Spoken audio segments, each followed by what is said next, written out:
Hello, my friends and my YouTube subscribers. How is everyone doing? Things are great here. I just want to pop in and say thank you so much for the increase in subscribers. It's getting there, every so often it jumps up a bunch, and I just want to welcome the new subscribers coming in. And if you have any questions, or you want me to answer any questions, or you want us to talk about anything, just drop them down in the comments and we'll be happy to make a video about that. So what I wanted to say, I want to pop in real fast and say about age gap relationships. There's an age gap between Brian and I. It's 27 years. That's a big number. In the beginning of our relationship, when we were dating, I remember saying to myself, 27 years. I couldn't possibly do that. And I just thought that it was way too daunting for me to handle. And then, of course, the more I got to know him, the less and less an issue the age gap became. And now I really don't even think of it at all too much. He is so mature for his age, and I am less mature for my age.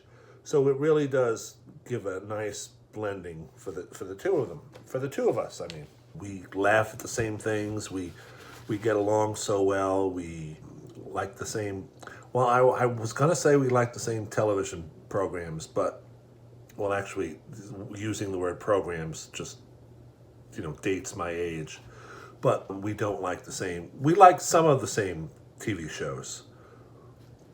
A lot of things he likes, I have no interest in. And a lot of things I like, he has no interest in. So in that case, it's great. But the things that we do like and the things we do agree on, we have a great time watching it. And when we're watching TV, when we're hanging out, when we're having dinner, there is no sense of an age gap. So it is never a problem.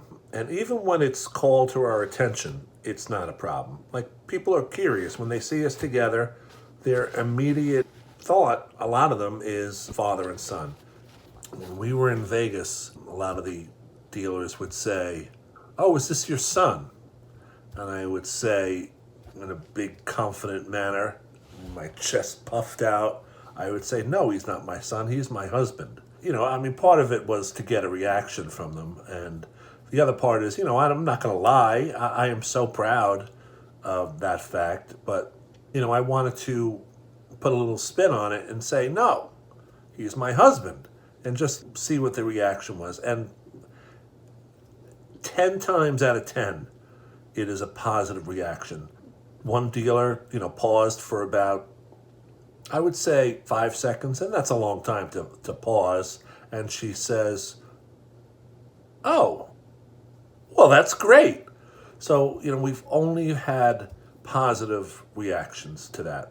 And even the people on the table, it just seems to bond people together, I think, when they find out that we're husband and husband. And even in our neighborhood, when we moved in the house, the neighbors on both sides, I had told them this, the same question. They asked the same question, "Oh, is that your son?" And I would tell them. And I said, when we moved in here, I don't want to hide anything. I want to be truthful. So when they asked me, I told them. And I figured, if you're going to ask me a direct question, that requires a direct answer. And both sides, both neighbors, were equally as accepting. I don't know what they said when they went in their house, but to my face was, "Oh, that's great." They've talked to me since then, and it's never been an issue. And I didn't want to live, hiding anything. So I want to hear from your comments too. Any gay couples out there, do you tell your neighbors or what? How do you handle that? I always feel like if they ask me, I'm going to tell them the truth. And we just had new neighbors move in next door. It's not like I'm running over there to tell them, hey, we're a gay couple. I haven't told them yet, only because it hasn't come up. I've talked to them on the driveway, and I miss driveway talking in Levittown with my Levittown neighbors. Any of you Levittown neighbors of mine listening in right now, let me know. I used to love talking to you guys on the driveway. So whatever their reaction is their reaction. It's not going to change how we live our lives. Another unique thing about the B Squared relationship is I took his last name. We got legally married almost 2 years ago. 2-year anniversary is coming up pretty soon.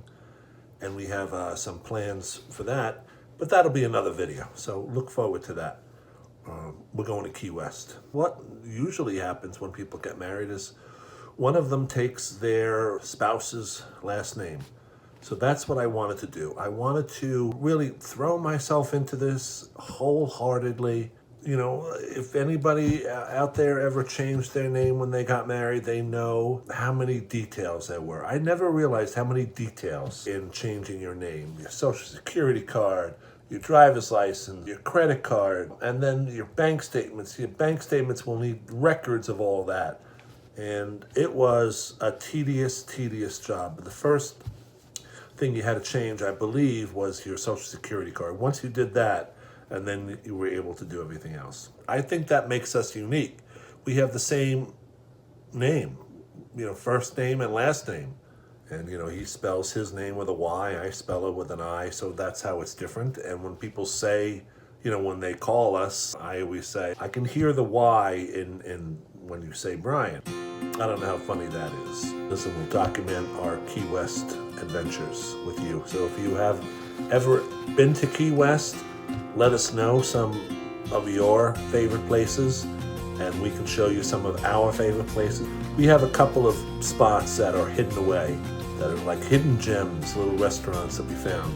We'll hope to show them to you, and let us know in the comments what your thoughts on a Key West adventure. So I just wanted to come on and pose the question, what is unique about your relationship? I want to hear from you guys. That'll give us some incentive on our next video. All right, so go have a great day. Think of your question, jot it down in the comment section, and we'll take it from there. All right, guys, see you on the flip side.